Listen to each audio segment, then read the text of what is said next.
संस्थापकाय च धर्मस्य सर्वधर्म स्वरूपिणे अवतार वरिष्ठाय रामकृष्णाय ते नमः। शृणुयाम देवा भद्रं पश्येमाक्षभिर्यजत्राः स्थिरैरङ्गैस्तुष्ट्वांसस्तनूभिः व्यसेम देवहितं यदायुः। स्वस्ति न इन्द्रो वृद्धश्रवाः स्वस्ति नः पूषा विश्ववेदाः स्वस्ति नस्तार्क्ष्य अरिष्टनेमिः स्वस्ति नो बृहस्पतिर्दधातु।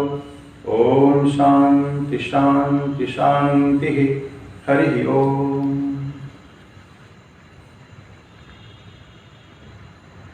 देवादिदेव महादेव जी को मेरा प्रणाम। सावन का महीना चल रहा है। भगवान श्री रामकृष्ण देव, जगत जननी माँ शारदा जी और स्वामी जी को मेरा प्रणाम अर्पित करता हूँ। आज के सभी श्रोताओं को, मेरे भाइयों बहनों को मेरा प्रणाम। पिछले बार में पिछले 5 तारीख को गुरु पूर्णिमा के दिन हम लोग को कुछ गुरु तत्व के ऊपर चर्चा किए थे। फिर भजन गोविंदम में 19वां से लेकर 22वां श्लोक तक चर्चा हुई थी। उसी को आगे बढ़ाएंगे। आज 22वां श्लोक से आगे बढ़ाएंगे। बढ़ाने से पहले मैं एक भजन प्रस्तुत करूंगा। आज बिना हारमोनियम के भजन गा रहा हूं मैं। भगवान श्री रामकृष्ण देव के ऊपर ये भजन है। राम कृष्ण हृदयनाथ हृदय बीच आओ हे। राम कृष्ण हृदयनाथ हृदय बीच आओ हे। तापहरण मधुर रूप तापहरण मधुर रूप दास को दिखाओ हे। राम कृष्ण हृदयनाथ तेजपुंज दिव्य कांति हरत सकल मोह भ्रांति। तेजपुंज दिव्य कांति हरत सकल मोह भ्रांति। शोकताप भय शांति शोकताप भय शांति चित्त से हटाओ हे। राम कृष्ण हृदयनाथ हृदय बीच आओ हे। राम कृष्ण हृदयनाथ तुम दयालु दीन बंधु दीन शरण दया सिंधु। तुम दयालु दीन बंधु दीन शरण दया सिंधु।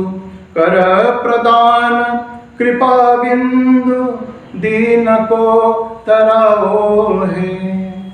देव देव राम कृष्ण तुम ही राम तुम ही कृष्ण।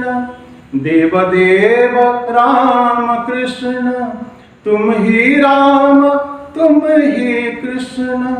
पूर्ण काम विगत तृष्ण पूर्ण काम विगत तृष्ण। भव तृषा मिटाओ हे। राम कृष्ण हृदयनाथ हृदय बीच आओ हे। तापहरण मधुर रूप तापहरण मधुर रूप दास को दिखाओ हे। राम कृष्ण हृदयनाथ।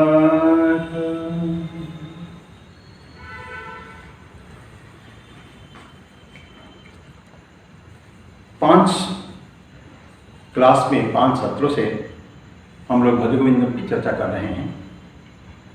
बहुत भक्तों से, मेरे मित्रों से बातचीत होती है, कुछ प्रश्न रहते हैं। 2 टॉपिक के ऊपर थोड़ा मैं आज चर्चा करूंगा, इससे पहले कि हम आगे बढ़ें।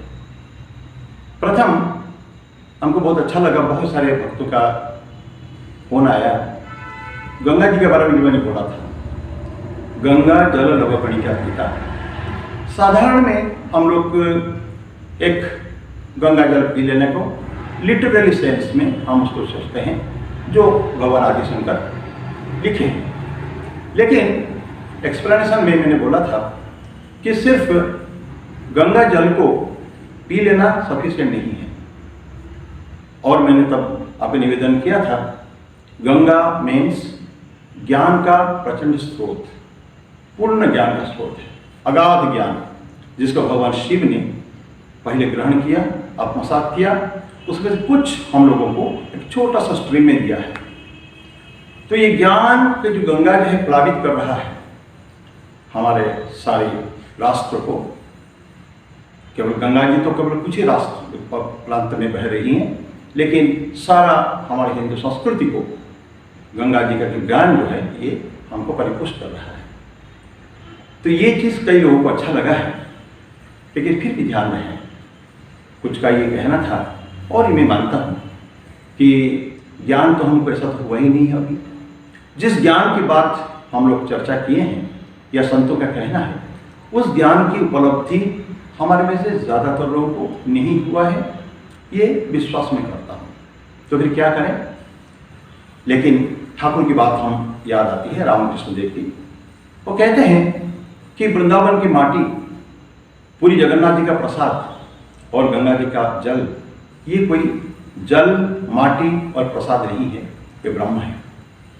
ये अगर हमारा पूर्ण विश्वास है, श्रद्धा अगर है, यहीं से अगर शुरू करें विथ इनिशियल श्रद्धा कि गंगा जी का जो जल है ये ब्रह्म है, ब्रह्म स्वरूप है ये।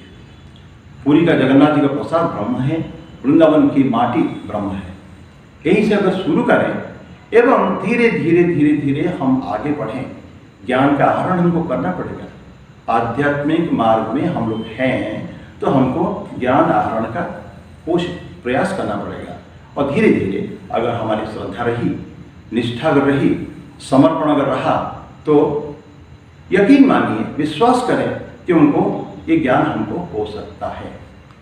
तो ये गंगा जी के ऊपर थोड़ी सी चर्चा। दूसरी ओर बहुत ही ज़्यादातर लोगों से ये प्रश्न आता है कि जो मैंने बोला था, कोशिश ट्राई करने का है, ये एक कमिटमेंट होना चाहिए जीवन में। बहुत सारे लोगों का कहना है सत्संग हम जा नहीं पाते हैं, समय नहीं मिलता है, या ये जो हम जेनो रेडियो में जो कर रहे हैं इसको 1 घंटा का समय है, कुछ लोगों के पास समय नहीं है, इट्स प्रैक्टिकल प्रॉब्लम।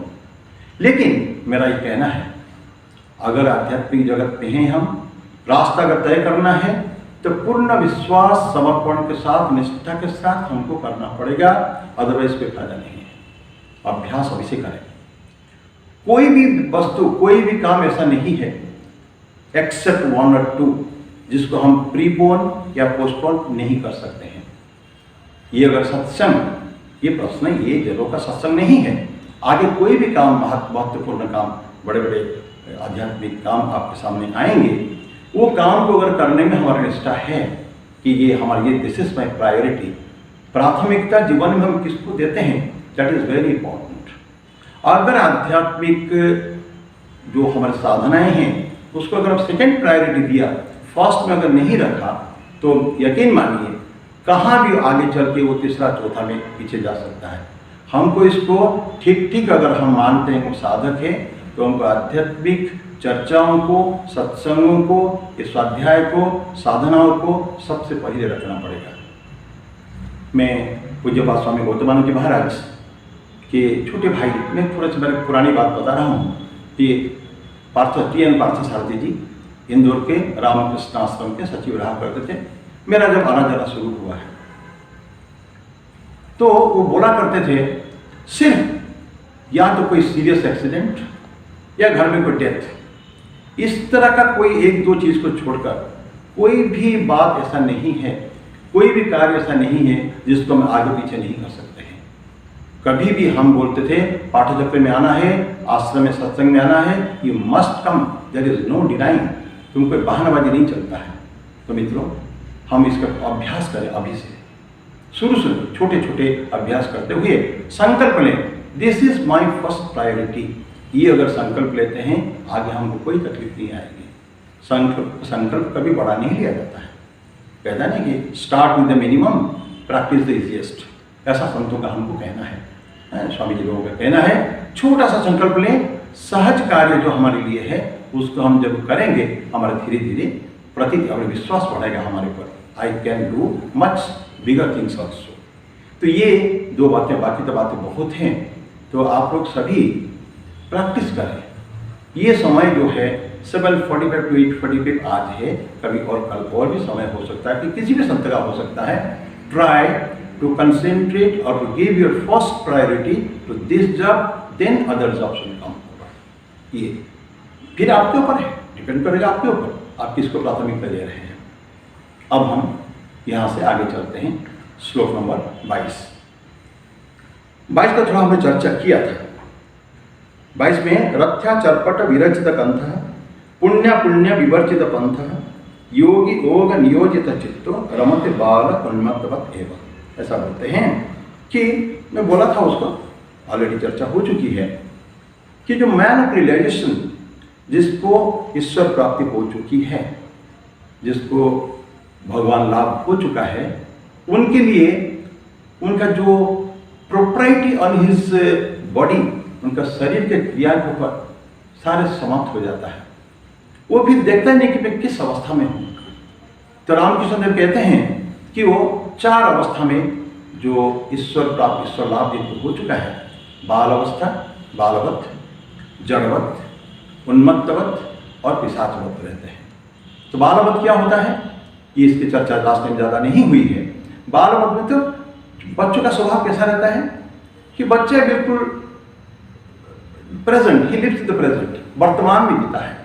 उसका time to time, minute to minute, अभी एक घरौंदा बनाया, वो घरौंदा को मिडिल इसने तोड़ दिया, क्योंकि अभी बना, अभी इच्छा नहीं हुई। क्या हम लोग ऐसा नहीं कर सकते हैं? और कभी अतीत को ला के, खींच कर ला के वर्तमान में मिला के वो कोई निर्णय नहीं देता है। उसका वर्तमान वर्तमान ही है, he lives in the present. सभी को प्यार करता है। कोई भी इसको आके कि चॉकलेट दे दिया, ठाकुर बोलते हैं, तो उसको गोद में आ जाएगा वो। ऐसा उसका लड़का का स्वभाव है, अत्यंत सिंपल सरल स्वभाव। तो जो ज्ञानी होते हैं उनका भी स्वभाव ऐसे ही होता है। वो केवल they live in the present, no past no future. अतीत को चिंता करके कभी चिंतित नहीं होते हैं और भविष्य के बारे में ताना बाना नहीं भूलते हैं वो कभी भी। वर्तमान में मोमेंट टू मोमेंट उनका लाइफ है। सो ये ज्ञानियों का है। तो दिट्स का बालवत, अत्यंत सिंपल लाइफ। उन्मत्तवत क्या होता है? उन्माद अवस्था। ठाकुर बोलते थे ना कि उन्मत्त में पागल मैं भी हूँ और सारी दुनिया भी पागल है। दुनिया अर्थ के पीछे, स्त्री के पीछे, शरीर के पीछे पागल है, कामिनी कांचन के पीछे पागल है, और मैं ईश्वर के पीछे पागल हूँ, ईश्वर के लिए पागल हूँ। तो ये फर्क है पागलपना में। तो उन्मत्तवत में वो जस्ट कैसे भी रहता, वो कोई चिंता नहीं है आपकी, अब कैसे रहता है, क्या करता है, आपके लिए कोई फिक्र भी नहीं है उसके लिए, उसके पास। तो इस अवस्था में रहता है वो। तो हमको लगता है कि पागल है, नहीं, उसका अंदर में अंतर्मन हमेशा भगवान के पास रहता है। बाह्य अवस्था में कोई फर्क नहीं पड़ता, कैसे भी रहे, कोई भी कपड़ा पहने, कोई भी शुचि अशुचिता का ध्यान नहीं है, वो पिशाचवत में है। शुचि का नहीं कि स्वच्छ हमको रहना है, बहुत सुंदर कपड़ा पहनना है, इसकी बात भी नहीं है कुछ भी।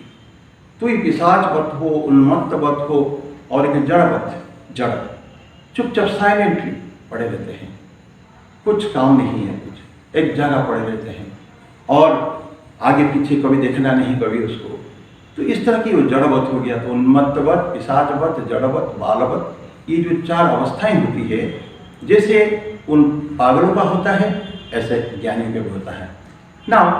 ज्ञानी पागल नहीं है, ज्ञानी बालक नहीं है, ज्ञानी पिशाच नहीं है, ज्ञानी जड़ भी नहीं है, लेकिन इस अवस्था उसको कभी कभी प्राप्त होती है।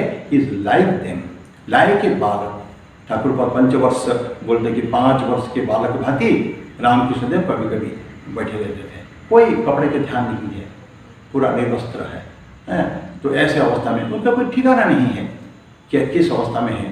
तो ये बालक, ठाकुर बोलते थे 5 वर्ष के बालक जैसा है, उसको कोई सूचित असूचित का बोझ नहीं है, कोई शर्म लज्जा शर्म घृणा भय इसको कुछ नहीं है, एब्सोल्युटली नॉर्मल, बिल्कुल। तो इस तरह की अवस्था होती है ज्ञानियों में। तो ये अब ऐसा व्यक्ति क्या होता है, उनको कुछ चाहिए भी नहीं है, उसको कुछ डिजायर्स नहीं है, उसके लिए कुछ कामनाएं वासनाएं जीवन में कुछ नहीं, उसको ऐसा वो रहता है वो। और क्या चाहिए, हम लोग समाज में होता है कि सभी को एक प्रिविलेजेस रहता है कि हमको ये राइट से एंड सम ड्यूटी से संसार समाज में रहने के लिए हमारा कर्तव्य बोध भी रहना चाहिए, कुछ हमारा काम है और कुछ राइट्स भी चाहिए, ये हमको समाज में चाहिए, ये हमको मिलना चाहिए। पर जो ज्ञानी व्यक्ति होता है उसको कुछ चाहिए नहीं होता है, absolutely no desires, completely desirelessness जो स्टेज है, कामना निर्वासना, कामना वासना शून्य जो हो जाता है, ऐसे अवस्था उसकी रहती है, उस ज्ञानी की रहती है। लेकिन शरीर रक्षा करने के लिए जो बोलते हैं ना, रथ्या चरपट विरचित पंथ, उसका जो सम इतना भयंकर ठंडा है, मत हरिद्वार में ऋषिकेश में या और आगे कोई रहेगा तो थोड़ी सी प्रोटेक्शन के लिए शरीर को, ताकि शरीर रहे कम से कम, जब तक मृत्यु नहीं हो जाती है सहज अवस्था में, तब तक एक छोटा सा प्रोटेक्शन चाहिए। इसके लिए बोलते हैं कि जो भी मिल गया, तो रास्ते में पड़ा हुआ कपड़े हैं, गरीब आदमी है, रास्ते में पड़ा हुआ टुकड़ा टुकड़ा कपड़े हैं, उसको मिलाकर उसने बना दिया, एक क्विल्ट टाइप का, गद्दा टाइप का बना दिया, उसी को बिछा भी लिया, उसको ओढ़ भी लिया। लेकिन कर्तव्य बोध से कभी पीछे नहीं हटते, ध्यान रखें। यद्यपि उसको कर्तव्य कुछ नहीं है, लेकिन क्योंकि वो अभी भी समाज का एक अंग है, समाज से उसको कुछ मिलता है, परिपोषण भिक्षा भी उसको समाज से ही मिलती है, तो इसके लिए उसका ऑटोमेटिकली ही has to accept some responsibilities, कुछ काम उसको अपने ऊपर लेना पड़ेगा। तो ये अवस्था उसकी रहती है। तो मिनिमम प्रोटेक्शन इसलिए बोलते हैं कि रथ्या चरपट विरचित पंथ, पुण्य अपुण्य विवर्जित पंथ, उसको पुण्य अपुण्य में बोल चुका हूँ, पाप पुण्य कोई नहीं रहता है। और इससे पहले एक बार हमने आपसे निवेदन किया था कि ऐसे ज्ञानी व्यक्तियों के लिए जो परफेक्ट है, जो पूर्णता को प्राप्त कर चुके हैं, ऐसे व्यक्तियों के लिए कोई भी रूल रेगुलेशन, कोई कोड भी लागू नहीं कर सकता, राष्ट्र भी कुछ लागू नहीं सकता, उन्हीं के लिए कुछ नहीं है। वो योग में रहे, भोग में रहे, जहां भी रहे, कुछ भी करें, उनके लिए कोई रूल्स नहीं है, because they are beyond all this things. त्रिगुणा अतीत हो जाते हैं ना, सत्व गुण रजगुण तमगुण है, उससे अतीत हो जाते हैं। तो निस्त्रैगुण्य भगवान कृष्ण बोलते हैं ना अर्जुन को कि त्रैगुण्य विषय वेदा निस्त्रैगुण्य भव अर्जुन, तुम अर्जुन तुम 3 गुणों से परे चले जाओ, ये अवस्था उसके रहती है। तो का चाहिए कुछ नहीं है, पुण्य अपुण्य विवर्जित पंथ, योग योग नियोजित चित्त। तो योग का जो अवस्थाएं हैं, जो उसको जानते हैं, अभी कर चुका है, परफेक्शन प्राप्त हो चुका है, लेकिन उसमें वो फिर भी अपने आप को लगा के रखता है। और अवते बाल उन्मत्तवत एवं, तो इस अवस्था में बाल पे ऑलरेडी उसको चर्चा हम कर चुके हैं, बाल अवस्था हो, उन्मत्त अवस्था हो, कोई भी अवस्था में वो रहता है। वो एक बड़ा स्थिति देखिए, पहले चर्चा हुई है, साधारण समाज में a normal human being minimum effort and maximum benefits उसको चाहिए। उसके जस्ट अपोजिट ज्ञानी व्यक्ति का है, मैक्सिमम एफर्ट, बहुत काम करते हैं। साधु को देखिए, रामकृष्ण मिशन देखिए, बाकी सत्संग देखिए, बहुत काम करते हैं, day and night they are working, but for what, क्या चाहिए उनको? कुछ नहीं, यही तो 2 कपड़े 2 वक्त की रोटी, यही तो चाहिए। तो एफर्ट्स खूब करेंगे, समाज का कर्तव्य बोध समझ के करेंगे, लेकिन अपने को चाहिए कुछ नहीं है। तो ये इसके साथ हम लोग 22वां श्लोक समाप्त करते हैं। अभी जाते हैं 23वां श्लोक में। कस्तुम कोहम पूत आयात काम जननी को में तात इति परिभावय सर्वमसारम विश्वम त्यक्त्वा स्वप्न विचारम। कस्तुम कोहम पूत आयात, मीनिंग है तुम कौन हो, मैं कौन हूँ, कहाँ से, पूत आयात कहाँ से आए हैं, काम जननी मेरी माँ कौन है, को में ताता मेरे पिता कौन है, इति परिभावय सर्वम असारम, तो ये जो प्रश्न जो है, दीज आर इटर्नल क्वेश्चंस, शाश्वत प्रश्न, मैं कौन हूँ, कहाँ से आया हूँ, मेरा तत्व क्या है, मेरी माँ कौन है, मेरे पिता कौन है, ये सब भावना हम प्रत्येक व्यक्ति अपने आप को पूछना चाहिए ये क्वेश्चंस। तभी एक धीरे धीरे हमारे जो रिफाइनमेंट होगा टुवर्ड्स गोइंग अपवर्ड्स, आध्यात्मिक जगत में, आध्यात्मिक साधना में उत्थान के लिए इसकी हमको आवश्यकता है। इस प्रश्न पूछने की हमको चाहिए। तो बोलते हैं कि कहाँ से आया। और देखिए हमारा जीवन जो है ना, ये एक रिलेशनशिप, कहते हैं कि ना, रिलेशनशिप मेंटेन हमको करना चाहिए। एक्सेलेंट रिलेशनशिप, स्वीट रिलेशनशिप सभी के साथ, समाज के साथ, माता पिता के साथ। क्यों? हम समाज के अंग हैं। माता को ने पिता को ये प्रश्न करेंगे, लेकिन तब तक हम रिलेशनशिप हमको बहुत सुंदर मेंटेन करना है। अगर हमें ड्रंक में, अगर शराब पिया हूँ, नशे में हूँ, या मैं अगर पागल हूँ, तो मैं अपने आप को नहीं पहचानता हूँ मैं कौन हूँ। जब मैं अपने आप को नहीं पहचान पाता हूँ, मेरा रिलेशंस दूसरा में, ट्राई टू अंडरस्टैंड दिस, ये दूसरे से रिलेशन कैसा रहेगा ये हम समझ नहीं पाएंगे। मैं कुछ भी गड़बड़ कर सकता हूँ, मैं अगर नशे में, और मैं अगर पागल हूँ तो किसी के साथ व्यवहार कर सकता हूँ, कुछ भी। No, I have to be non like a साधारण ह्यूमन बीइंग। मैं पहले देखो मैं कौन हूँ, हु एम आई, मेरा अंतर मन क्या है, मेरा अंतःकरण क्या है, मेरा एक्सटर्नल पर्सनालिटी, मेरा इंटरनल कैरेक्टर पर्सनालिटी कैसा है। जब तक मैं एक स्वच्छ व्यक्तित्व अगर मैं नहीं, मेरा नहीं है, तो मैं दूसरे के साथ कोई रिलेशन उस तरह का नहीं रख सकता हूँ। तो इंटेलिजेंट कॉन्टैक्ट हमको चाहिए, इंटेलिजेंट कॉन्टैक्ट हमको चाहिए। तो कैसे करके हमको करना है, तो कॉन्टैक्ट हमको इंटेलिजेंट ने सभी के साथ ठीक ठीक व्यवहार, एबनॉर्मल नहीं होना चाहिए हमको। हमारे को अहंकार आ जाता है। प्रॉब्लम क्या होता है, हमारे जीवन में अहंकार आ जाता है, ईगो, ये इसको कहते हैं कि प्रिजन है, पॉइजन है ये अहंकार। हमारे के जो ना काम, क्रोध, लोभ, मोह, मद, मोह, ये सब होता है, तो इसमें ये अहंकार भी होता है, बहुत बड़ा शत्रु हमारे होता है। जैसे पॉइजन, ये क्या कहते हैं उसको, जहर है वो। एक बार अंदर आ गया है वो, तो हम मूढ़ अवस्था में आ जाते हैं, अहंकार आ जाते हैं। तो अर्जुन स्थिति उसको कहते हैं। भगवान कृष्ण अर्जुन को समझाते हैं गीता में कि तुम क्या हो, उनको सारी चीज़ समझा दें उनको। वो उस अर्जुन स्थिति कहते हैं, उस मोह से बाहर लाने के लिए आवश्यकता है। और अपनी स्थिति कि जब हमको चिंतन नहीं, एप्रीहेंशन नहीं है, अगर हम नहीं समझते मैं कौन हूँ, तो मिस एप्रीहेंशन आ जाता है। कहते हैं non apprehension of the reality gives rise to misapprehension, कि मेरा सही स्थिति अगर मैं नहीं जानता हूँ, तो मेरे अपने बारे में गलत भ्रांतियाँ, धारणाएं गलत हो सकती है। तो इसलिए हम हमेशा एक इंक्वायरी दी सोर्स, मैं कहाँ से आया हूँ, इसके बारे में जानने की हमको जरूरत है। लेकिन उसके तो मन चाहिए, ध्यान रखें, ये चिंतन करने के लिए मन हमको रखना है।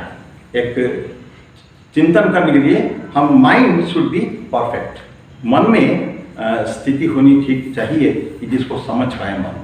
लेकिन ये मन ही हमारे पास नहीं है, मन का नाश हो चुका है। तो जब मन नहीं रहेगा, सो माइंड कंट्रोल, अपने रियलिटी को जानने के लिए, रिलेशन को ठीक रखने के लिए मेरी मानसिक स्थिति स्वच्छ होनी चाहिए। तो मन को हमको ठीक रखें, माइंड हमारे पास नहीं होने से तो क्या होता है, mind control the mind, mind को पूर्ण रूप में हमको उसमें लाना पड़ेगा, कंट्रोल भी हमारे नियंत्रण में लाना पड़ेगा ना। तो ये मन पे अब विश्वम के क्वाड होता है, विश्वम त्यक्त्वा स्वप्न विचारम इति परिभावया सर्वम असारम। ये जो मेरी माँ, मेरे पिता, मेरा संसार, ये सब जैसे जैसे हम अध्यात्म में आगे बढ़ेंगे तो हमको ये दिखेगा कि ज्ञान की चर्चा तत्व यही है कि मैं कौन हूँ, अहम सोहम, अहम ब्रह्मास्मि तत्वमसि। इसके बारे में थोड़ा सा आगे हम लोग आएंगे। तो जब ये हो जाएगा तो बाकी चीज़ें हमको आसान लगेगा। इति परिभावया सर्वम असारम विश्वम त्यक्त्वा स्वप्न विचारम। ये जैसे सारे दुनिया के स्वप्न है, ड्रीम लैंड एक है। ये जो विश्वम, विश्व मतलब जगत नहीं है, विश्व का एक मीनिंग है कि जगत, संसार है, जिस पूरा। लेकिन विश्व का संतों का कहना है, तो उसका है कि whole entire gamut of our experiences, physical, mental, emotional, जो भावनात्मक हमारे अनुभव है, हमारे मानसिक अनुभव है, शारीरिक लेवल पे हम अनुभव है, ये सारे जितने हमको अनुभव जीवन में मिलते हैं, ये सबको मिला के संतों का कहना है, इसको हम कहते हैं विश्वम। विश्वम तत्व स्वप्न विचार। तो हम जब सारे दुनिया को स्वप्न विचार करेंगे, जो तत्व के ज्ञान धीरे धीरे हो जाएगा कि ये तत्व ही मैं ही वो ब्रह्म स्वरूप हूँ, ये जो भावनाएं हो जाएगी, तो फिर हम देखेंगे कि सारी दुनिया हमको आसार लगने लगेगा। अच्छा, आसार लगने लगेगा इसका मतलब नहीं है कि हम सारे को रिजेक्ट कर दें। नो, हमारे समाज में रहेंगे, उनके साथ ठीक ठीक रिलेशन रखेंगे उनके साथ। ठाकुर कहते हैं ना जैसे कि बड़े घर की नौकरानी जैसा रहो, बड़े घर की दासी जैसा रहो। तो इस भावना के साथ रहना है कि मेरा स्वीट रिलेशनशिप फर्स्ट क्लास, लेकिन जिस मोमेंट में हमको लगेगा कि मेरे को त्याग करना है, मैं त्याग करने की मेरी शक्ति, मेरे साहस मेरे पास होना चाहिए। स्वामी जी बोलते हैं, reserve on to yourself the power to detach as fast as you attached. जितने शीघ्रता से हम अपने आप को आसक्त कर लिए थे सारे संसार में, मेरा है सो मेरा मेरा मेरा कह के अहंकार के कारण ये सो मेरा है कहते थे, हम क्विकली एक झपट कर तीव्र वैराग्य जो आएगा तो हम अपने आप को उतनी ही शीघ्रता से अनासक्त भी कर सकते हैं। ये भावना अगर मन में आता है कि यस, मैं वहाँ से बाहर भी आ सकता हूँ, वहाँ से मेरे को कोई रोक नहीं सकता, वहाँ से आने के लिए कोई रोक नहीं सकता मेरे को, तो ये हमारी स्थिति ये रहना चाहिए। तो स्वप्न विचार, स्वप्न की जैसे हमको उसको फेंक के उठा के फेंक देना चाहिए, हमको ये भावना हमारे मन में रहनी चाहिए। विश्वम तत्व स्वप्न विचारम इति परिभावय सबम असारम। सारे हमारे असार है तो इसको छोड़ के हम लोग चले जाएंगे। ये वर्ड्स क्या है, नेम एंड फॉर्म, ये सब तो है अपने जीवन में, एक रूप है, एक नाम है। तो हम कहते हैं कि नाम रूप ये सब हमारे उसी को लेके हम लोग जिंदा रहते हैं, लेकिन जो तत्व जो है तो उसको हम समझने की कोशिश करें कि हम उस ब्रह्म स्वरूप है। हम इस शरीर मन नहीं है। मन बुद्धि अहंकार चित्तानि नाहम न च श्रोत्र जीवे न च घ्राण नेत्रे आदि शंकर ने निर्वाण शतक में बोल दिया कि हम ये कुछ भी नहीं है। चिदानंद रूप शिवोहम शिवोहम, ये भावना हमारे अंदर जब आ जाएगा तो फिर हम लोग इसी संसार में रहते हुए ही, यही समाज में रहते हुए भी हमारा धीरे धीरे उत्थान, आध्यात्मिक उत्थान होगा। तो ये हमारा 23वां श्लोक था। 24वां, त्वयि मयि चान्यत्रैव विष्णु व्यर्थं कुप्यसि मयि असहिष्णु भवसमचित्तः सर्वत्र त्वं वांछसि अचिरात् यदि विष्णुत्वम्। मीनिंग है, तुम में और मुझ में और अन्य सभी में वही विष्णु है। ये हमारा इटर्नल प्रिंसिपल है। हजारों साल से हमारे शास्त्र कह रहे हैं कि वही ब्रह्म सभी में व्याप्त है। अणु परमाणु से, घास से लेके कीट परमाणु से लेके और सभी ब्रह्मा तक, देवता तक भी वही ब्रह्म स्वरूप है। सिर्फ भेद कहाँ, शक्ति में भेद है, मैनिफेस्टेशन में, अभिव्यक्ति में भेद है। ठाकुर को यह सबसे ने प्रश्न किया था, ईश्वर चंद्र विद्यासागर ने, क्या ये इंसान में, ये जीव में भेद है क्या? कोई भेद है? ईश्वर ने को अलग बनाया है, किसको ऊंचा किसको नीचा? ठाकुर बोले, रामकृष्ण बोलते हैं, नहीं तो फिर हम तुमको क्यों देखने आए? हम जो इतना दूर से चले हैं कि ईश्वर चंद्र विद्यासागर को देखेंगे तो इसलिए आज तुम्हारे का दो सिंह निकल गया क्या? तुम वही हो जो हम हैं, लेकिन शक्ति के अभिव्यक्ति, शक्ति का परिप्रकाश जो अलग होता है उससे इंसान ऊंचा नीचा होता है। ठाकुर बारंबार बोले हैं वचनामृत में कि शक्ति का भेद है। तो इस शक्ति का भेद के कारण ही इंसान अलग हो जाता है, उनके शक्तियों में फर्क पड़ जाता है।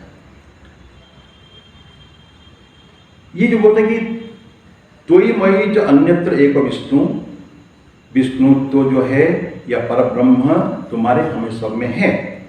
बोलते व्यर्थम कुप्यसि मयि असहिष्णु। गुरु जब समझाते हैं शिष्य को, वो बोलते हैं कि तुम वृथा मेरे ऊपर गुस्सा कर रहे हो, नाराज वृथा तुम हो रहे हो, क्योंकि तुम्हारे अंदर एक क्या इम्पेशंस दिख रहा है, अधीर तुम हो रहे हो। पता क्या, क्यों गुरु ऐसा बोलते हैं? उसके पीछे जाए हम लोग। जो साधारण व्यक्ति होते हैं, जो गुरु के पास बैठते हैं, उनको हमेशा नई नई चीजें चाहिए, न्यू आइडियाज़, न्यू इन्वेंशंस, नए नए थ्योरीज चाहिए उसको। लेकिन जब आध्यात्मिक गुरु जो पढ़ाते हैं, जो ज्ञान देते हैं, सत्य बहुत बड़े नहीं होते हैं, बहुत छोटे होते हैं। उसी को रिपीटिशंस बार बार होता है, बारंबार वही सत्य सामने आते हैं। ध्यान रखें, गुरुकुल में जो बच्चा जाता है 16-17 साल के लिए, पुराने ज़माने में गुरुकुल की जो कंसेप्ट था, बच्चा 7-8 साल की उम्र में गुरुकुल में जाता था।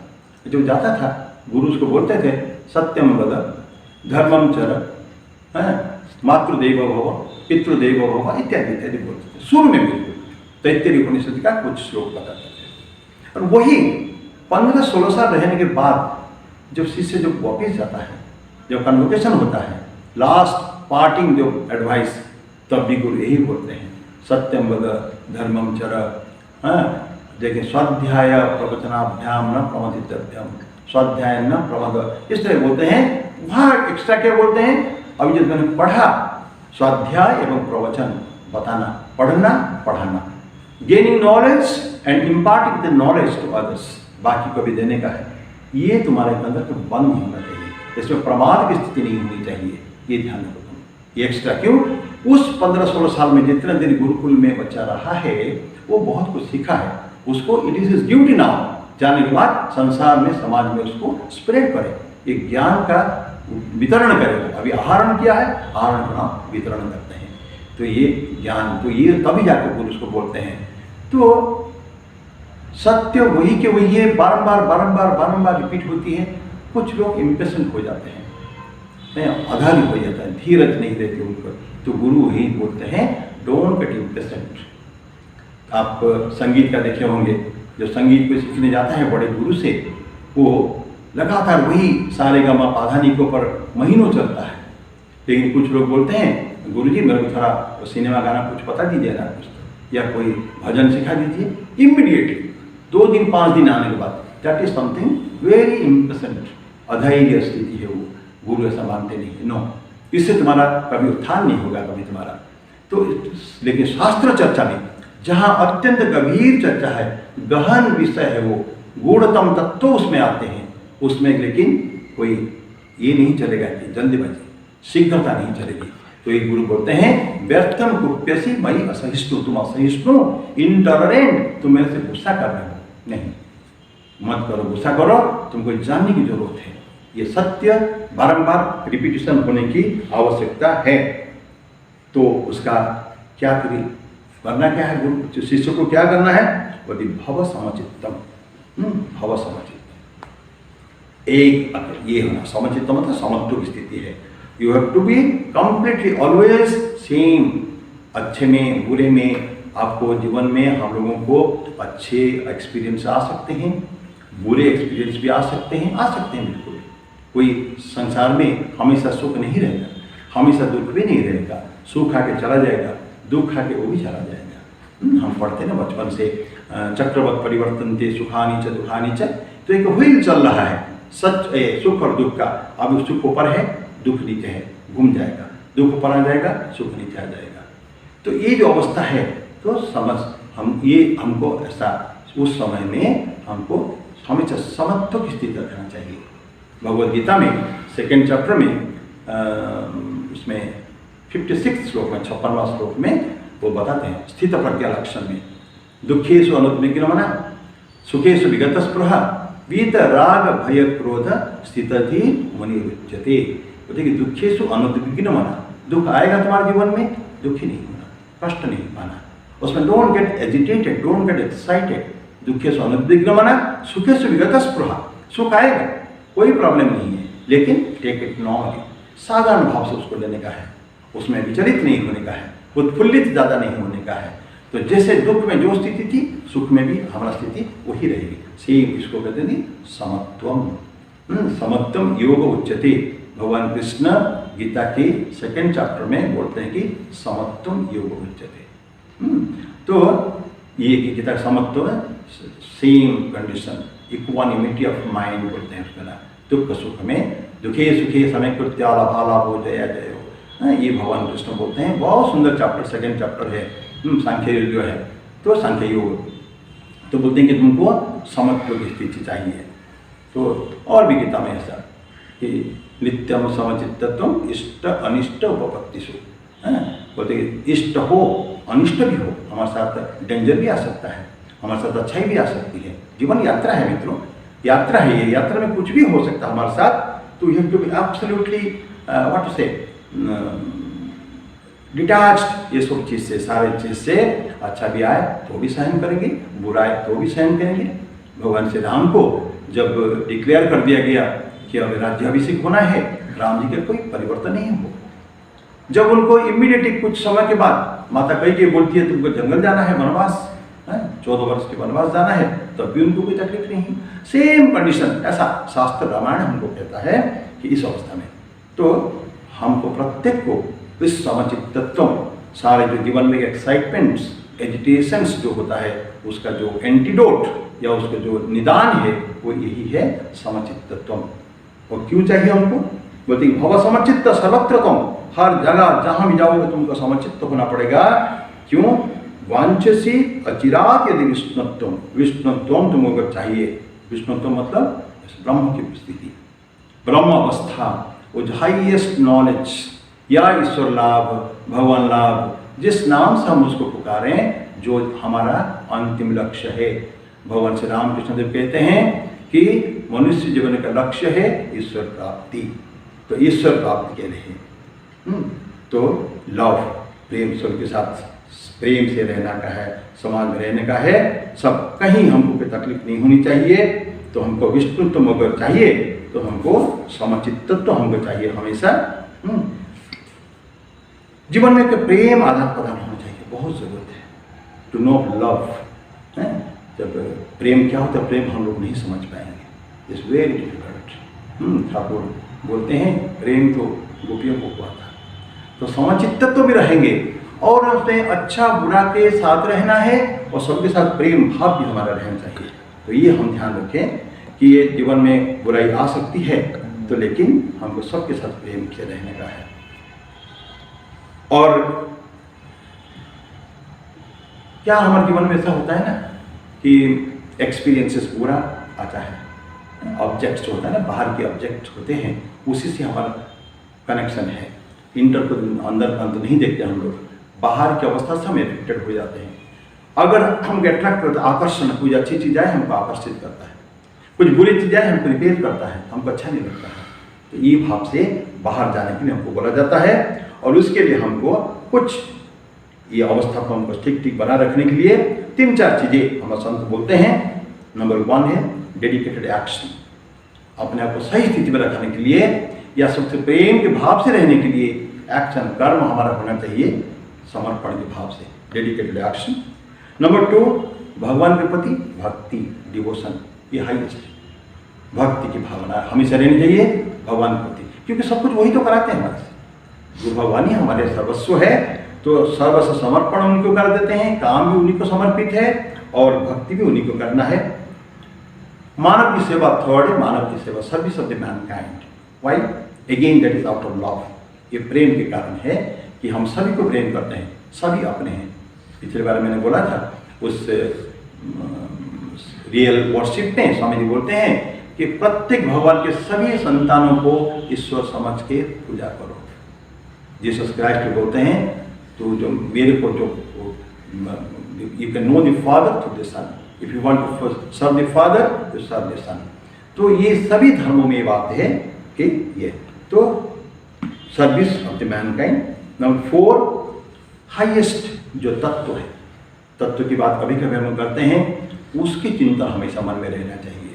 मैं उस ब्रह्म स्वरूप हूँ, मैं ब्रह्म से अलग नहीं हूँ, ये भावना मन में हमेशा हमारे रहना चाहिए। और लास्ट है हमेशा हमको रिफ्लेक्ट, अपने आप को रिफ्लेक्ट करें। मैं कोशिश करता हूँ, स्ट्राइविंग, बारंबार मेहनत करना कि मुझे आगे जाना है, आगे जाना है। तो उस भावना के रहते हुए तो आगे बढ़ना है, मेहनत करते जाना है और इंट्रोस्पेक्शन, आत्मचिंतन भी हमेशा हमको करते जाना है। तो यही अगर काम करें, समचित्तत्व और ये भगवान के प्रति भक्ति, समर्पण, काम निष्काम कर्म अगर करते जाएंगे तो बोलते हैं कि तुम ऑटोमेटिकली उत्तम, जो हाईएस्ट, जो भगवान की प्राप्ति, उपलब्धि, ये हमको हो सकती है। नेक्स्ट कम टू 25वां श्लोक। शत्रु मित्रे पुत्रे बंधु मां कुरु यत्रम विग्रह संधु सर्वस्मिन् अपि पश्चात्मानं सर्वत्र सृज भेद अज्ञानम शत्रु मित्रे पुत्रे बंधु मां कुरु यत्रम विग्रह संधु। बड़ी ऐसी बातें कहते हैं कि शत्रु में हो, पुत्र में हो, मित्र में हो या बंधु में हो, ये हमारे या तो कुछ अच्छे व्यक्ति होते हैं जो हमारे साथ मित्रवत व्यवहार करते हैं, कुछ शत्रुवत व्यवहार करते हैं। बोलते कि सब इतना रहेंगे, शत्रु के साथ कभी फाइट मत करो। मां कुरु यत्रम विग्रह संधो, कभी उसका फाइट न करो दुश्मन से, और अपनों को मित्र बनाने के लिए कोशिश न करो। पुत्र को क्या मित्र बनाएंगे हम? पुत्र तो हमारे है ही, वो हमारे मित्र है। उसको अलग से प्रयास करने की जरूरत नहीं है कि तुमको मित्र बनाऊंगा और उसके साथ हमको दुश्मनी भी नहीं करने का, फाइट भी नहीं करने का है। ये हमारे जीवन में होती है। ऐसा नहीं कि कोई तलवार लेके हमको मारने आया और उसको हम डिफेंड ना करें, वो बात नहीं है। नॉर्मल ह्यूमन लाइफ में हम लोग क्या करते हैं, किसी को दुश्मनी रखते हैं और किसी के साथ मित्रता रखते हैं, वो नहीं चलेगा। हमको व्यवहार सबके साथ बराबर जैसा मन में रहना चाहिए। ठीक है, सामाजिक बंधन होती है, सामाजिक प्रॉब्लम होती है, उसमें हम अलग थोड़ा सा हो सकते हैं, लेकिन मां कुरु यत्नम बोलते हैं कि कोशिश मत करो विग्रह संधो। विग्रह मतलब उसका युद्ध भी करेंगे और उसके साथ हम लोग क्या करेंगे, मित्रता भी करेंगे, नहीं, ऐसा नहीं चलेगा। बोलते कि हम अपने आप से कभी नफरत नहीं कर सकते हैं। कोई व्यक्ति अपने आप से, हमारे अगर कोई पैर कटने के लिए डॉक्टर बोलता है ना, अपने पैर है, एक्सीडेंट हो गया है, गैंग्रीन हो रहा है, लेकिन पैर क्योंकि मेरा है, हम अपने आप को नहीं कर सकते काट दो, मन में आता है कि नहीं, जब तक है तो रहे। तो ये दुश्मनी हम अपने लोगों से नहीं कर सकते हैं, क्योंकि मेरा बॉडी का अपना अंग है। लेकिन वही अगर मेरा किसी और के दोस्त का हो, मेरे भाई का हो, तो एनीथिंग हैपन, ये नहीं चलेगा। तो जैसे हमारे साथ मेरी अवस्था है, उस तरह की अवस्था मेरे को उसके साथ भी करना पड़ेगा। तो मैं एक सारा होल, एक पूरा समाज का मैं एक अंग हूँ, इस भाव से हमको रहना चाहिए कि जैसे हमारे शरीर में होता है, मेरा दांत ने मेरा जीभ को काट दिया, दांत भी मेरे हैं, जीभ भी मेरा है, तो मैं दांत को पनिश करूँगा? नहीं, दांत को भी छोड़ूंगा, ठीक है, बाय मिस्टेक हो गया है, और जीभ को थोड़ा सांत्वना दे दूंगा। इस तरह की जो हमारे दुश्मन है उसके साथ भी व्यवहार करना है, और जो मित्र है उनके साथ भी हमको यही व्यवस्था करना है कि सारा यूनिवर्स में हमको रहना है, ये एक ही है। एक मतलब कि एक गर्भ से ईश्वर के ही सभी संतानें हम लोग हैं। माँ अगर जगत जननी जिन्होंने हमको जन्म दिया है ऐसा माने, तो एक पेट से हम सब निकले हैं, तो आपस में झगड़ा नहीं कर सकते हैं। We cannot hate ourselves, we cannot hate others also. हम दूसरों को भी नफरत हम कभी भी नहीं कर सकते। तो किसी के साथ ना तो दुश्मनी करनी है, किसी के साथ ना तो हमको मित्रता भी करनी है। जो मित्र है मित्रवत रहेगा, जो दुश्मन रहेगा हम अलग से प्रयास करने की जरूरत नहीं है हमको। तो पुनः यहाँ बोलते हैं कि हमको सबके साथ लव, प्यार से, नफरत कैसे नहीं करने का है, प्यार से सबके साथ लव करने का हमको। प्रेम में क्या होता है, प्रतिदान नहीं होता है, giving and giving only. Love means giving, देने का है सिर्फ केवल। प्रेमी कभी भी चाहता नहीं प्रतिदान में कुछ भी। अगर हमारे जीवन में लव अगर है तो हम कभी भी ध्यान रखें किसी से कुछ चाहेंगे नहीं, हैं? स्वामी जी बोलते हैं लव इज अ ट्रायंगल, प्रेम एक त्रिकोण है जिसका एक कोण है लव नोज नो बार्गेन। प्रेम में प्रतिदान नहीं होता है कभी भी, तो ये बार्गेन नहीं, तो ये क्या, दाव दाव फिरे नहीं चाहो। ये स्वामी जी बोलते हैं कि कविता में विवेकानंद कि थके यदि हृदय संबल दाव दाव फिरे नहीं चाहो। वापिस कभी मुड़ के मत देखो कभी भी मुझे इसमें क्या मिला क्या नहीं मिला। तो ये होल यूनिवर्स में जो रहेंगे एक प्रेम का रिलेशन हमको हमेशा रखना पड़ेगा, और वो रियलिटी साथ साथ में जो फिर बारम्बार आता है तत्व की चिंतन। हम तत्व क्या है हमको उसको ध्यान रखना पड़ेगा, मैं हूँ कौन में, बस इसमें करेंगे हमेशा कि मेरे को अपने आप को समझें, रियलिटी को समझने की कोशिश करें और सभी के साथ आनंद में रहें। फिर हम जैसा होगा तो क्या होगा, जब प्रेम अगर नहीं है तो क्या होता है, एक सफोकेशन होता है एक जीवन में, sorrow दुख, एजिटेशन हमेशा रहता है। तो इस भाव में क्यों रहे हम? अपने आप को समझाएं, नहीं, हमको प्यार सभी के साथ रहना है। कितने दिन रहना है? 4 दिन की जिंदगी है। Let us enjoy the world. और ऐसा अगर रहेंगे तो हम किसको तक माने कि हमारा दूरी, हमारे किसको सपोर्ट हमारा है, तो दैट फ्लूट प्लेयर आदि संकल्प होते हैं। इस वंशीधारी श्री कृष्ण, श्री कृष्ण की पूजा को कई बार भगवान कृष्ण ने बोला है वंशीधारी, कई कमेंट्री में है। तो उन्हीं को हम लोग माने हमारा source of inspiration, source of love, source of knowledge. सारे कुछ जो भी हमको मिलता है हम वहीं से हमको मिलता है। तो कभी भी तो बच्चों के जैसा हम लोग को उनके पीछे हमको लगे और हमको उसमें बहुत कुछ मिलेगा है। तो जो एक्सटर्नल जो प्रॉब्लम, बाहरी प्रॉब्लम है, उसको हम छोड़ें। उसको छोड़ के हमको जाना पड़ेगा कहाँ कि एक समत्व की स्थिति में और प्रेम की स्थिति में अंदर देखने का है हमको। Look far beyond the externals of life. जीवन की जो छोटी छोटी बाहरी चीज़ें से बाहर देखें, बियॉन्ड ट्रांसेंड करना पड़ेगा। एक समय हमको आगे जाना पड़ेगा इस समाज में, बंधन में। इस बंधन में तो है हम ऑलरेडी, पर कब तक रहेंगे इस बंधन में? इस बंधन से हमको छूट कर जाना पड़ेगा। और वो हम अवस्था देखेंगे, ये जगत के जाल में पड़े हुए हैं। स्वामी जी बोलते हैं कि निर्गच्छति जगत जाला पिंजरादीप केसरी। जैसे सिंह पिंजरा में है, छोड़ देने से भाग के जगत जाल से निकल जाता है, हम लोग ऐसे जैसे सिंह जैसा हम लोग जगत के जाल से निकल जाना चाहते हैं। और निकल जाने के लिए हम अंदर में ये जो दुर्भावनाएं, दुश्मनियाँ, ये सब रखेंगे, हम कभी भी नहीं जा सकते हैं। अपने आप को तो फ्री करें। इंटरनल जो है आंतरिक स्थिति को तो फ्री करें, तब तो हम जाके बाहर से एक्सटर्नल फ्रीडम मिलेगा ना। पहले internal freedom, then external freedom. तो ये हमको अंदर सब, बाहर कुछ क्या हो रहा है उसको देखने की जरूरत नहीं हम लोग कभी भी। और ध्यान रखें एक चीज़ कि भगवान कृष्ण गीता में बोलते हैं कि हम अपने ही दुश्मन हम ही हैं, हम अपने दोस्त भी हैं। उद्धरेत आत्मना आत्मानम न आत्मानम अवसादयेत आत्मैव ही आत्मन बंधु आत्मैव निपुरात्मन। अगर मैं मेरा मन को कंट्रोल नहीं किया, मैं अगर समाज में इस तरह की दुश्मनी जैसा रहता है, मेरे लोगों के साथ रिलेशन ठीक नहीं है, तो मैं अपने आप का दुश्मन बन जाता हूँ। कोई बाहर से आना जरूरत नहीं है। और अगर सभी को बराबर देखा, सभी को प्यार से रहा, मन को अगर मैंने समझाया, माइंड अगर हमारे पास है and I can control it, तो यही मन मेरा साथी बन जाएगा, मेरा मित्र बन जाएगा। तो भगवान कृष्ण का जो है उद्धरत आत्मनात्मानम। और भगवान का रूप जो है, सभी हम भगवान का रूप है। ध्यान रखेंगे, कठोपनिषद में एक छोटा सा श्लोक है कि अग्नि, उसका हिंदी में मीनिंग है अग्नि जैसे अलग अलग स्थान में अलग अलग रूप में है। कहीं कैंडल में कुछ और है, और वही किचन में जाके कुछ और हो जा रहा है। और जब इसको हम आग जलाते हैं, कहीं बस्ती जल जाती है कि अब आगजनी होती है, वो वही अग्नि है।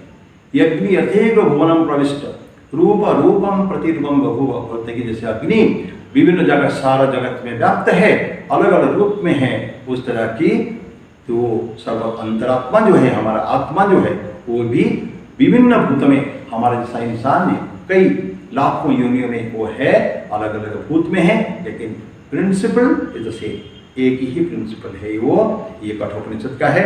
और ये अगर हो गया, लव अगर है, सभी अगर हम मानते हैं कि सभी उन्हीं भगवान का अगर संतान ऐसा मानते हैं, तो फिर क्या हो जाएगा? हम किसी घृणा नहीं कर सकते हैं।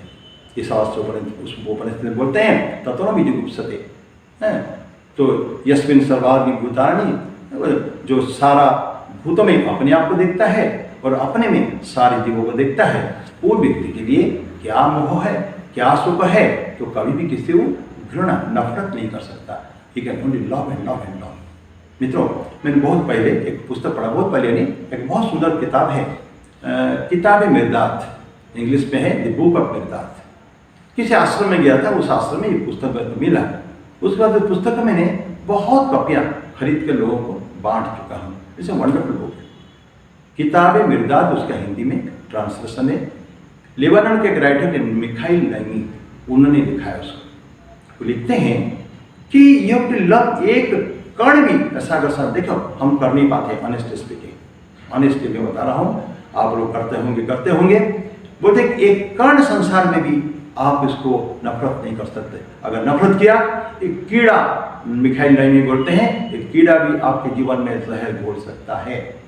बोलते हैं कि पेड़ को प्यार करोगे, पूरा पेड़, उसका डालियां, उसके पत्ते, उसके जड़, सभी को प्यार करना है आपको, कोई चीज को आप छोड़ नहीं सकते हैं। तो संसार में अगर हम प्यार करेंगे, वी कैनॉट एक्सक्लूड एनीबॉडी।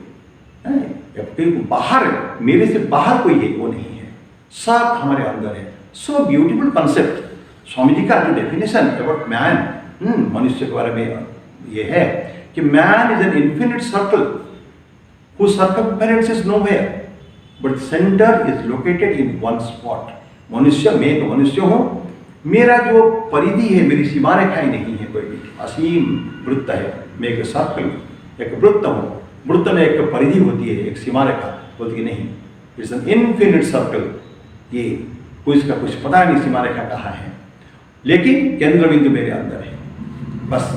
तो ये अगर हम मानते हैं कि man is an infinite circle, तो इस सर्कल के अंदर जितनी सारे पॉइंट्स है, जितना जीव आता है, वो सभी तो मेरे भाई हो गए ना, मेरे, they are a part of this infinite circle. तो they are mine, all the people, all the जीवर्स एज माई फादर और मदर और माई वाइफ और माई चिल्ड्रेन। जैसे मेरे घर के व्यक्ति है, ऐसे वो भी ऐसे ही मेरे लिए है, सभी है। तो इस भावना है, ना किसी के प्रति नफरत, ना किसी के प्रति बैर, ना किसी की दोस्ती, ऐसा कुछ कबीर ने बोला था। तो इस भाव से हमको रहना चाहिए। तो भेद अज्ञानम सर्वत्र उत्सृज भेद अज्ञानम सर्वस्मिन् अपि पश्य आत्मानम। अपने आप को सभी में देखो। इस श्लोक में बोलता है, शत्रु मित्र पुत्र बंधु मातृ यत्रम विग्रह संधु सर्वस्मिन् अपि पश्य आत्मानम। अपने आप को देखो और सर्वत्र, सभी जगह उत्सृज, लिफ्ट, निकाल लो। क्या है? भेद अज्ञानम। अज्ञान का जो अज्ञान है, भेद, उसको तुम निकाल लो। लास्ट 26 का शुरुआत करेंगे, करके हम लोग फिर समाप्त कर देंगे।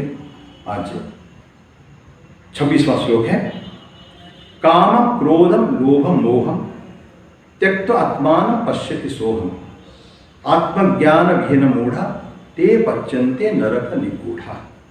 तो कामम क्रोधम लोभम मोहम त्यक्त्वा, क्या छोड़ेंगे हम जीवन में? छोड़ना चाहिए। पहले भी चर्चा हुई है, ये जो बैड क्वालिटीज हमारे जीवन की, ये जो धब्बे हैं, कामना और में हमारे 6 रिपु होते हैं ना, 6 रिपु होते हैं, काम क्रोध लोभ मोह मद और मत्सर।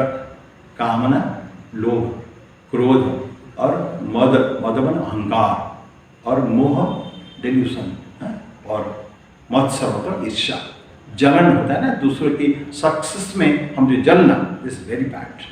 वो देखिए, कामम क्रोधम लोभम, इसको छोड़ने का है।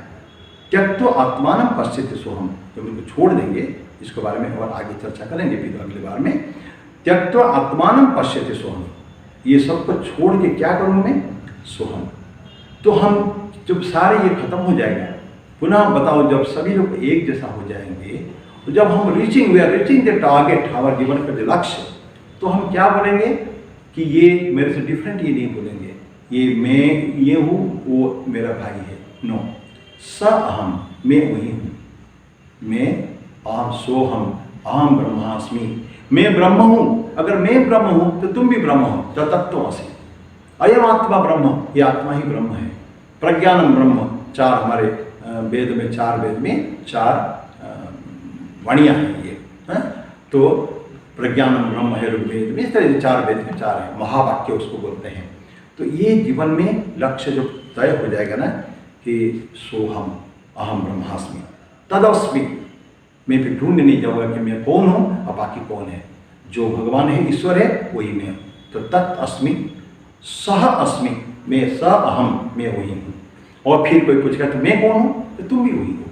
तो तत्त्वमसि श्वेतकेतु, श्वेतकेतु को उसके गुरु बताते हैं, तुम भी श्वेतकेतु, तुम भी वही हो, वही ब्रह्मत्व स्वरूप हो।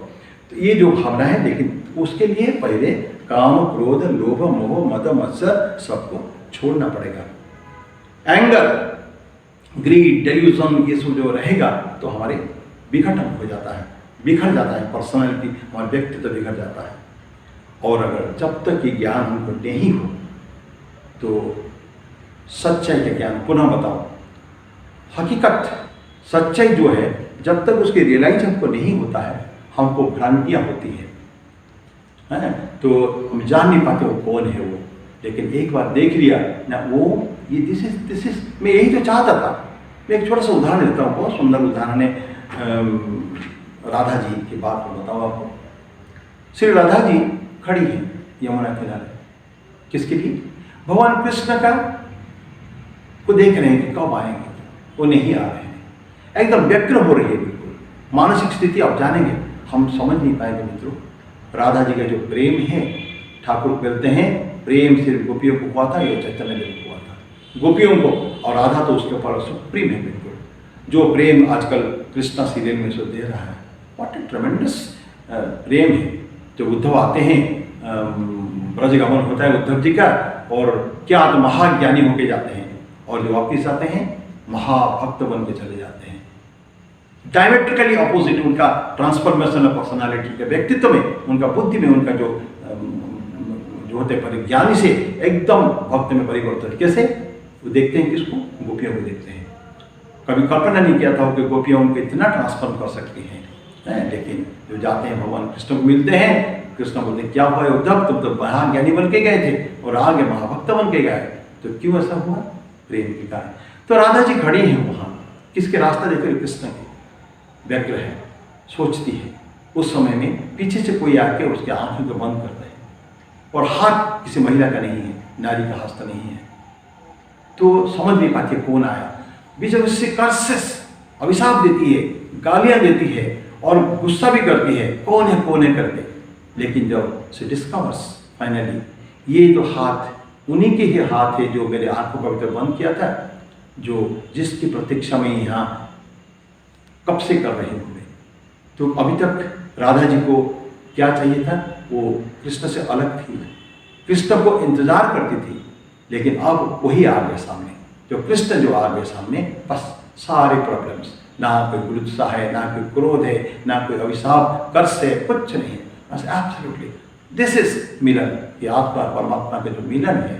तो जब तक कोई आत्मा की स्थिति, रियलिटी हम नहीं जानते हैं, पश्य आत्मानम है, तो आत्मा को सभी में देखना है, ये भावना जब तक हमारी नहीं होती है, तब तक हम द्वंद्व में रहते हैं, तब तक सारी प्रॉब्लम्स समाज में हमारे जीवन में रहते हैं। लेकिन जब उसको प्राप्ति हो गई तो खत्म। लेकिन एक अंतिम बात पे समाप्त करूँगा, ये एक दिन में नहीं आ जाता है। हम बोलते हैं ज्ञान की प्राप्ति होनी चाहिए, लेकिन अगर हम सही रास्ता पकड़े हैं, ध्यान रखें मित्रों, अगर हम ठीक रास्ते में हैं, तो उस रास्ता में हमको पता है वो जाके हम ठीक स्थान पर पहुंचेंगे जहां हमारा लक्ष्य है। तो चलना तो शुरू करें, let us start walking on that. एक कहते हैं मैं एक उदाहरण देता हूं कि अमरनाथ यात्रा मैंने किया आज से कुछ 10 साल पहले। अमरनाथ बहुत टफ जर्नी है, जो चंदनमढ़ी होके जाते हैं वो 39 किलोमीटर का है। लेकिन जब हम पहुंच दिल्ली से छोड़ते हैं या घर से छोड़ते हैं, हमारे मन में क्या रहता है? हम लक्ष्य बाबा अमरनाथ, उस लिंग का दर्शन करना। बहुत कष्ट होता है उसमें, बहुत ईजी नहीं है वो जर्नी, लेकिन रास्ते में बारंबार हमको याद आती है, नहीं बस और कष्ट थोड़ा सह लेंगे तो finally we will reach the destination, that Baba का गुफा, अमरनाथ गुफा। तो रास्ते में कितना भी तकलीफ हो, इसको हम कभी भी केयर नहीं करते। सो रास्ता अगर ठीक है, if the road is good, मंजिल अगर सही है, तो रास्ता को देखा नहीं जाता कभी भी, कितना कष्ट। इंग्लिश में रास्ता अगर अच्छी है तो पूछो कि कहाँ जाते हैं, ले जाते हैं। लेकिन अगर मंजिल अगर सही है, if the goal is nice, then don't ask how the road is, just keep walking. अगर मंजिल लक्ष्य हमारा अगर महान लक्ष्य है, तो चलते रहो, कभी भी रुकना नहीं, कितना भी कष्ट हमको नहीं आ जाए। तो ये अधूरा रह गया 26वां श्लोक, इसके बाद और 5 श्लोक और रह जाएगा। ईश्वर की इच्छा रही, कब समाप्त होगा मुझे पता नहीं है, तो लेट अस वेट। और आज समय भी समाप्त हो रहा है, 8:45 हो चुका है। एक छोटा सा मैं भजन गाना चाहूँगा और आपको एक सिनेमा गाना सुनाना चाहूँगा। मैं मोहम्मद रफ़ी साहब का फैन हूँ,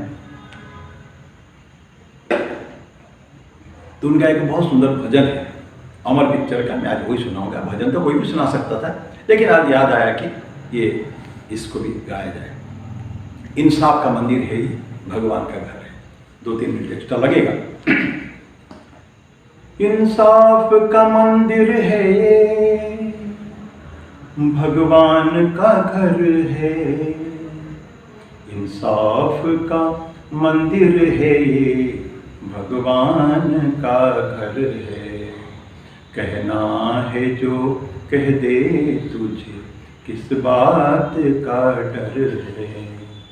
इंसाफ का मंदिर है ये, भगवान का घर है खोट तेरे मन में जो भगवान से है दूर, है खोट तेरे मन में जो भगवान से है दूर, है पाँव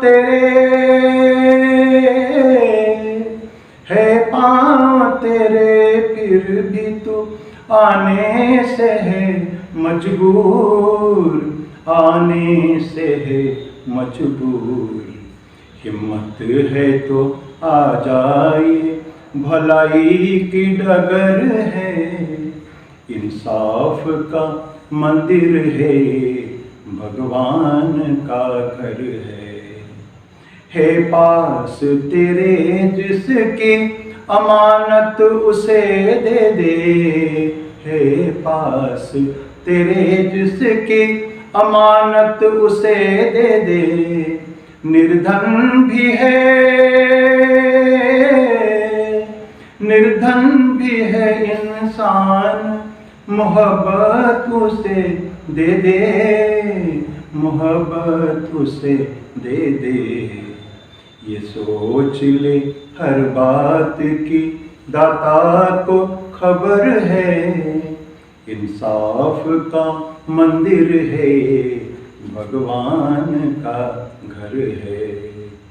मायूस न हो हार के तकदीर की बाजी, प्यारा है वो गम जिसमें हो भगवान भी राजी। दुख दर्द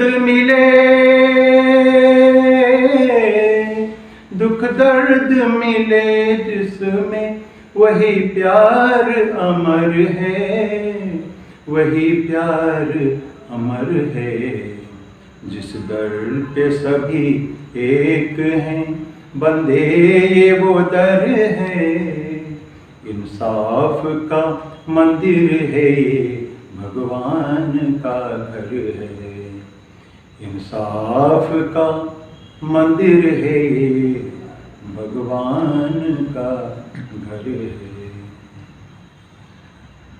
ओम सहना भवतु, सहनो भुनक्तु, सह वीर्यं करवावहै, तेजस्विनावधीतमस्तु मा विद्विषावहै।